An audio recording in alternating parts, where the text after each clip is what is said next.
Shalom Bapak Ibu Saudara yang terkasih dalam Tuhan, baik yang ada kita di gereja maupun jemaat yang ada di rumah. Pembacaan firman Tuhan hari ini terambil dari Ayub pasal 24. Ayub pasal 24, kita membaca ayat 1, 2, 3 sampai 4 saja, dan seterusnya nanti Bapak Ibu bisa mempelajari.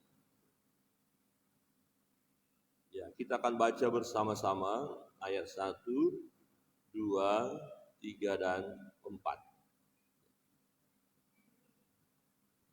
Ayub pasal 24. Dalam perikopnya di situ dikatakan Allah seakan-akan acuh tak acuh terhadap kejahatan. Di ayat pertama kita mulai membaca 1, 2, 3. Mengapa yang Maha Kuasa tidak mencadangkan masa penghukuman, dan mereka yang mengenal Dia tidak melihat hari pengadilannya?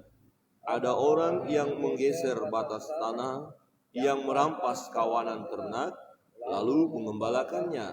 Keledai kepunyaan yatim piatu dilarikannya, dan lembu betina kepunyaan seorang janda diterimanya sebagai gadai. Orang miskin didorongnya dari jalan, orang sengsara di dalam negeri terpaksa bersembunyi semuanya. Baik, demikian jauh pembacaan firman Tuhan. Bapak Ibu bisa terus melanjutkan di pasal 24. Yang kita melihat di sini memang fakta yang terjadi bisa membuat kita orang percaya, orang yang hidup saleh. Ya, sepertinya Tuhan tidak membela kita, ya. Sepertinya Tuhan berdiam saja. Ini menjadi satu pertanyaan, kenapa ini terjadi? Nah, kalau kita melihat dari pengalaman Bapak Ayub, ya, dia di dalam mempertahankan hidup benar, hidup kudus di hadapan Allah, tetapi dia mengalami kesengsaraan, dia mengalami kesulitan, dia mengalami penderitaan, ya malapetaka terjadi juga dalam hidupnya, ya air mata. Dan tetapi ketika dia melihat ada orang-orang yang tidak mau tahu dengan Allah, bahkan ada yang berkata, ya untuk apa kita menyembah Allah? Ya, ada yang berkata, apa yang akan Allah berikan kepada kita? Ya, ada yang berkata, ya, sepertinya sia-sia menyembah Allah. Saudara yang terkasih di dalam Tuhan, mengapa yang Maha Kuasa tidak mencadangkan masa penghukuman? Jadi kita melihat begini, kok orang ini melakukan hal yang jahat, ya? Orang ini tidak mau tahu dengan Tuhan.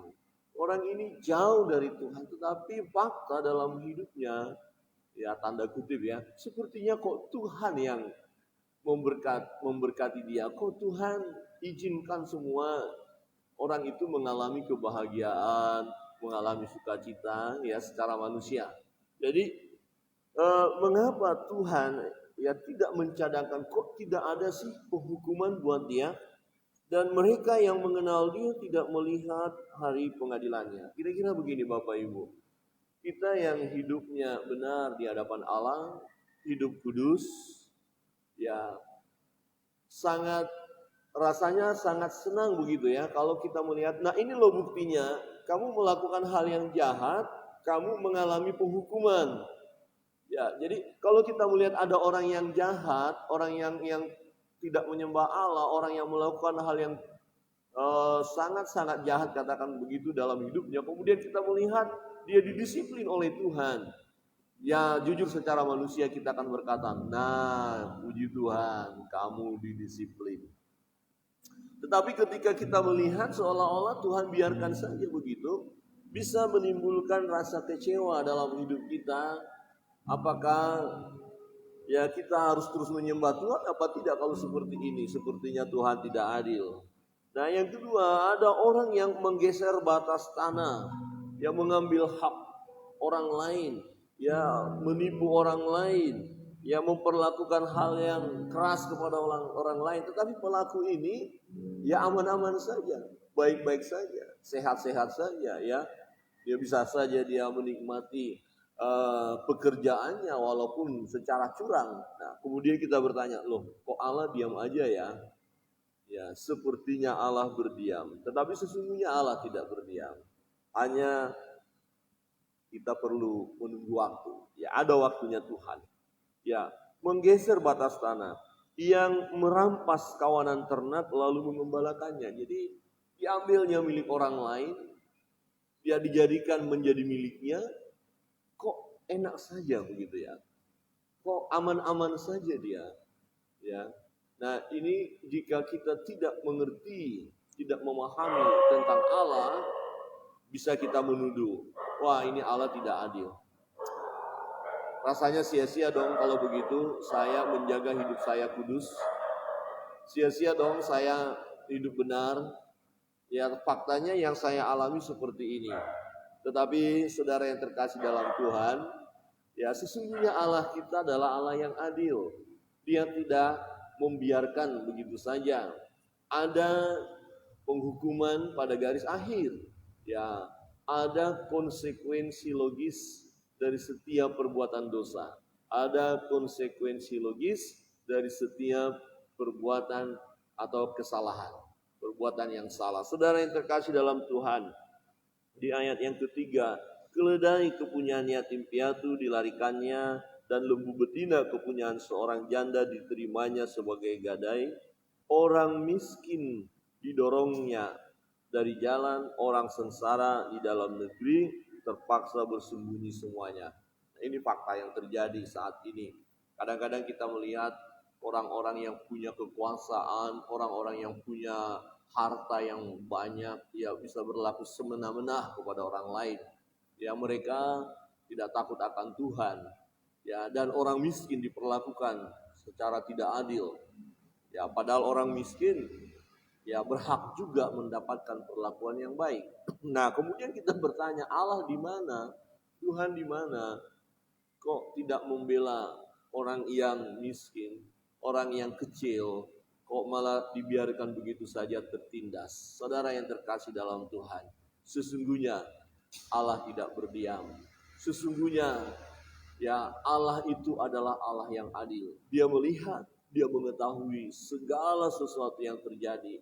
Dan bagi anak-anak Tuhan, bagi orang percaya, jika diizinkan kita mengalami penderitaan, bukan berarti Allah berpihak kepada orang-orang yang tidak menyembah Dia. Tidak. Tuhan tidak pernah berpihak kepada orang-orang jahat, orang-orang fasik, tidak. Tuhan berpihak kepada orang benar. Tetapi kemudian kita mungkin bertanya, kalau Tuhan berpihak kepada kita orang benar, mengapa kehidupan kita seperti ini? Jawabannya kita sudah paham, sudah mengerti. Kemarin kita sudah melihat kebenaran firman Allah, itu adalah sebagai ujian bagi kita. Ya, apakah ketika dalam kesusahan, dalam kesengsaraan kita tidak bisa memuji Tuhan, menyembah Tuhan, kemudian kita berkata, Tuhan Engkau tidak baik. Tuhan baik. Ya, Tuhan mengasihi kita. Jadi walaupun sepertinya tidak adil, secara manusia sepertinya tidak adil, tetapi sesungguhnya Tuhan adil. Sebab di dalam kesetiaan kita untuk menjaga hidup kudus, benar di hadapan Tuhan, akan mendatangkan pahala, akan mendatangkan berkat pada akhir. Dan bagi mereka yang melakukan hal yang jahat, juga akan mendapatkan ganjaran, akan mendapatkan hukuman pada garis akhir. Semuanya tidak ada yang tersembunyi di hadapan Tuhan. Untuk itu mari Bapak Ibu Saudara yang terkasih dalam Tuhan, kita harus mempertahankan hidup benar di hadapan Allah, sekalipun harus mengalami masa-masa sukar. Dan jangan iri melihat mereka yang jauh dari Tuhan, tetapi sepertinya mereka diberkati. Kalau saudara nanti baca terus, sesungguhnya kehidupan mereka itu seperti uap, ya, seperti embun, ya, embun pagi hari ada kemudian menguap, ya. Jadi tidak akan terlihat lagi, ya, tidak akan abadi, tidak akan lama mereka menikmati kebahagiaan itu. Pada akhirnya mereka akan lenyap. Kiranya kebenaran firman Tuhan menolong kita untuk memasuki kehidupan kita sepanjang hari ini. Ya, kita akan masuk dalam doa-doa kita. Ya, kita datang kepada Tuhan. Jika di antara Bapak Ibu dia ada pergumulan, ada hal yang rindu didoakan, bisa menghubungi kami melalui WA Jemaat Sinem atau melalui Facebook ini ya. Bisa kita akan bersama-sama berdoa. Pertama kita